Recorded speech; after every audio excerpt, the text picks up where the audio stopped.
The Consequences of Distracted Driving by Sejal Patel.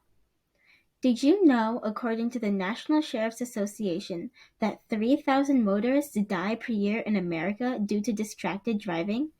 This statistic suggests Americans should try to determine how to discourage distracted driving. One method of discouraging distracted driving is the use of public service announcements, or PSAs, which have been used to change perspectives on social problems for decades.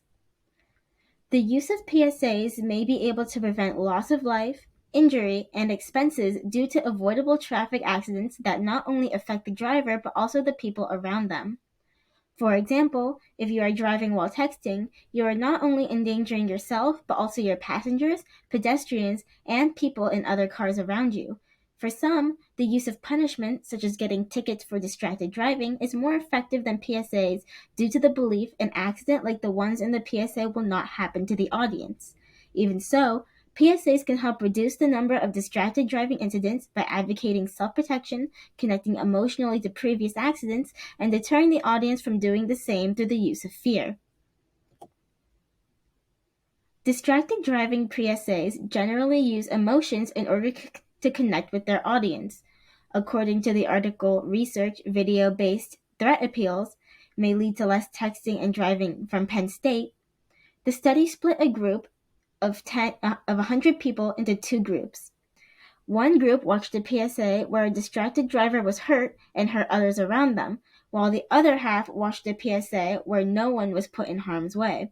The result of the study showed that the viewers of the video where lives were endangered by distracted driving were approximately 50% less likely to make the impulsive decision to text and drive than the viewers of the video without endangerment.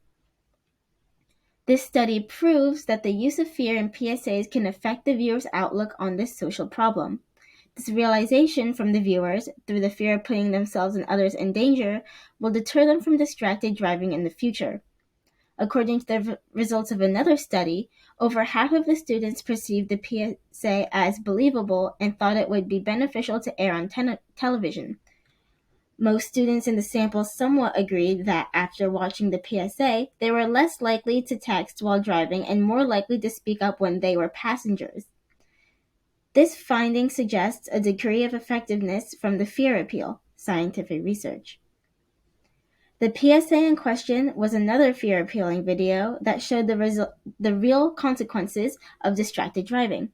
These results from these studies show people will respond positively towards PSAs that they can emotionally connect through.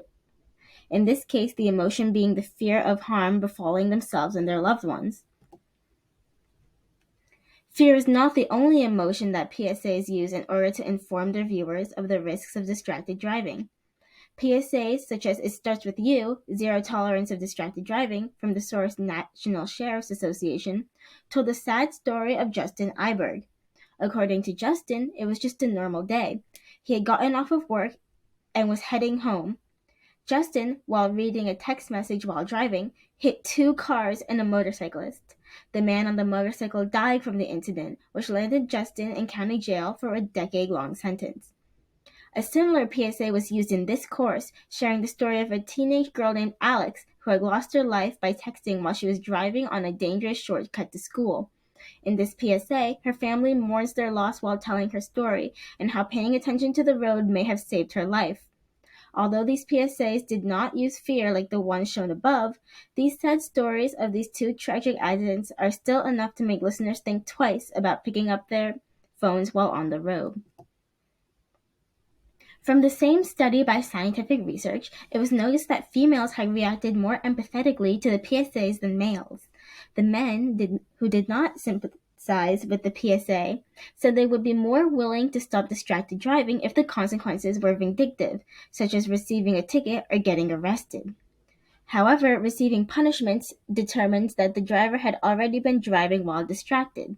This would imply that if the authorities had caught you for distracted driving, it means you had already put yourself and others around you at risk. Another reason punitive punishment may not work out so well for texting while driving is because it is already clear punitive punishment does not deter people from doing other reckless driving habits such as speeding. According to TicketSnipers.com, 93,000 speeding tickets are handed out in the US per day. Speeding is easily traceable through speedometers. However, distracted driving can be harder to prove occurred by law enforcement.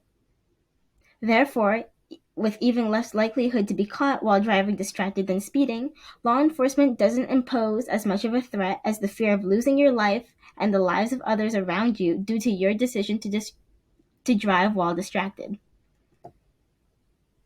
PSAs can help reduce the amount of accidents caused by distracted drivers due to the emotions, such as fear and sadness, that the videos make the viewers feel. These PSAs can help viewers understand the risk they are taking by driving while distracted not only can harm themselves, but others around them. PSAs are also more effective than punitive punishment because the risk of harming themselves and others is more of an incentive to stop driving while distracted than a small chance